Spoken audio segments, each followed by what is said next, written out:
Hello दोस्तों, आज की स्टोरी है ताजमहल। मैं अपने दोस्त रवि के यहाँ आगरा आया था और रात को हम दोनों ने ताजमहल जाने की प्लानिंग की। दिन के टाइम तो हम बहुत बार ताजमहल देख चुके थे, इसलिए मुझे रात को ताजमहल देखना था। मैंने रवि को रात को ताजमहल देखने के लिए कहा। रवि ने कहा ठीक है। मैंने उसे कहा कि मैं रात को देखना चाहता हूँ कि ये ताजमहल जो दिन के टाइम इतना अच्छा लगता है, रात के टाइम वीराने में ये कैसा लगता है।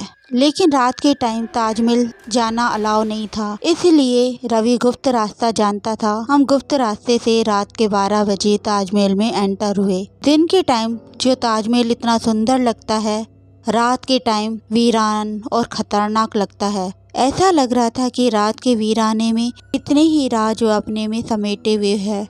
अंधेरा बहुत घना था। मुझे बाहर से ताजमहल देखने का बहुत मन था। चांद की रोशनी में ताजमहल कैसा लगता है। ताजमहल में जहाँ वीरान अंधेरा और सन्नाटा था, तभी एक चीज मेरे सर पर टकराई। एक रोशनी हुई जिससे हमारी आंखें बंद हो गई। जैसे ही हमारी आंखें खुली तो सामने का नज़ारा देखकर हम हैरान हो गए। वहाँ एक दरबार सजा हुआ था। वहाँ एक सिंहासन था जिस पे एक आदमी बैठा हुआ था और उसके सामने कई मंत्री और सैनिक खड़े थे और सामने 22 आदमी खड़े थे। ऐसा लग रहा था कि वह कारीगर हों।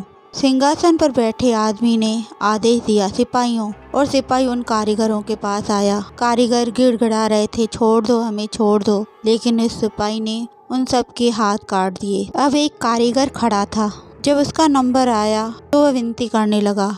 जैसे ही सिपाही ने उसका हाथ काटने के लिए तलवार ऊपर की तो वह सिपाही को धक्का देकर ताजमहल से बाहर भाग गया। बहुत से सिपाही उसकी ओर भागने लगे उसे पकड़ने के लिए। उनके पीछे पीछे हम भी ताजमहल में बाहर की तरफ आ गए तो हमने देखा कि वो आदमी नदी में कूद गया। मैंने रवि से कहा, रवि जल्दी से यहाँ से निकलते हैं। लेकिन रवि वहाँ सुन खड़ा था। मैंने उसे बहुत हिलाया लेकिन उसने कुछ जवाब नहीं दिया और जाके नदी में कूद गया। मैंने उसे हाथ दिया तो रवि ने मुझे भी नदी में धकेल दिया और जब मुझे होश आया तो रवि भी मेरे पास बेहोश पड़ा था।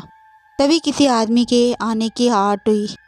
जैसे ही वो अंदर आया तो हमने देखा कि वह ताजमहल का गार्ड था और हमें बोला कि तुम्हें पता है ना, रात के टाइम ताजमहल आना अलाउ नहीं है। और वह आदमी रहस्यमयी मुस्कान हंसने लगा। उसकी आंखें चेंज हो गई, उसका चेहरा बिल्कुल बदल गया और वह हमें पैरों से पकड़कर बाहर की तरफ लाया और नदी में फेंक दिया। और सुबह टीवी में न्यूज आई कि 2 आदमी रहस्यमयी ढंग से ताजमहल से गायब हो गए।